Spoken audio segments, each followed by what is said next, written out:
हम जो चीजें खरीद रहे होते हैं कम से कम 25% तो केवल आपने इसलिए पैसा दे दिया, 25% ऐसे ही सस्ता हो जाए। महंगाई क्या हो सकती है? कंट्रोल हो सकती है। तो हम लोग के यहाँ ऐसी व्यवस्था नहीं है, जबकि ये ट्रांसपोर्टेशन बहुत ही सस्ता पड़ता है। मोदी जी उद्घाटन एक तो कर दिए थे, नहीं जो 100 रुपए का सामान खरीद रहे हैं ना,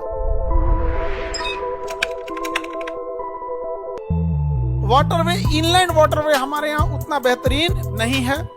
समुद्र में तो जो व्यापार होते हैं वो तो ट्रेडिशनल बहुत समय से हो रहा है, बट अगर नदियां गहरी हैं तो हम पानी वाली जहाज को नदियों के रास्ते भी ले जा सकते हैं। बट उसका जो नदी थोड़ा सा अलग डिजाइन का होता है। पानी वाली जहाज, उसकी नदियों में जाने वाली जहाजें होती हैं, अलग होती है, लंबी होती है, चौड़ी कम होती। अब एक पानी वाली जो नदी में जहाज चल रही है उसमें 50 ट्रक लोड हो सकता है। कितना ट्रक? अब पटना में अगर हम उसका वो लगा दे, बंदरगाह बना दे, और किसी को पटना से भागलपुर जाना है तो सड़क से जाएगा तो ड्राइवर थकेगा, सड़क पे जाएगा, सड़क तोड़ेगा, एकदम हैवी लोड कैले रहता है।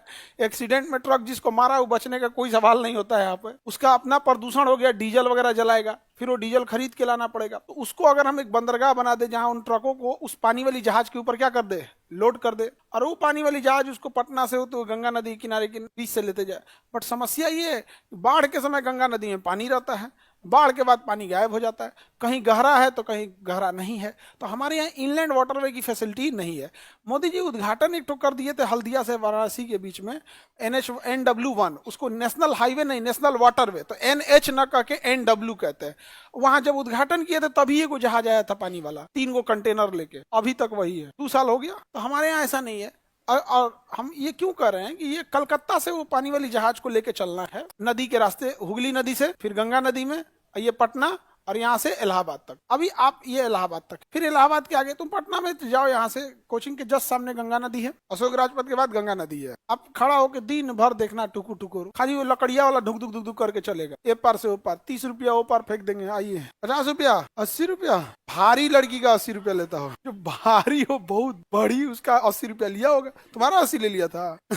चलिए आप समझते। तो हम लोग के यहाँ ऐसी व्यवस्था नहीं है, जबकि ये ट्रांसपोर्टेशन बहुत ही सस्ता पड़ता है। क्योंकि ना उसके लिए सस्ता पड़ने के रीजन भी है। एक बार पानी वाली जहाज पे कोई मेंटेनेंस की जरूरत नहीं है। सड़क टूटेगा भी, सड़क का मेंटेनेंस करो, सड़क के पे लाइट लगाओ। पनिया में कौन चीज लाइट लगाना है? ना चूना छिड़कना है, ना लाइट लगाना, ना पेंट करना है, ना दहिने मोड़ बाएं मोड़, हाई स्कूल है धीमा चलो, घर है मत चलो। कुछ कुछ लिखना पड़ता है ना, उसमें क्या लिखना है? कुछ भी नहीं लिखना है। तो हम लोग के पास ऐसा व्यवस्था नहीं है। इसके लिए क्या है, प्रॉपर एक पानी वाली जहाज होती है, डोजर बोलते हैं, मिट्टी खोदते चलते। हर डिस्ट्रिक्ट को 2 ठो डोजर देना चाहिए। जैसे यहां से दे दिए एक पटना और इधर बेगूसराय, तो दो ठो पटना को दे दो कि भाई तुम इधर 20 किलोमीटर डेली इधर चलाओ, 20 किलोमीटर डेली इधर चलाओ। और वैसे इसको दे दो तुम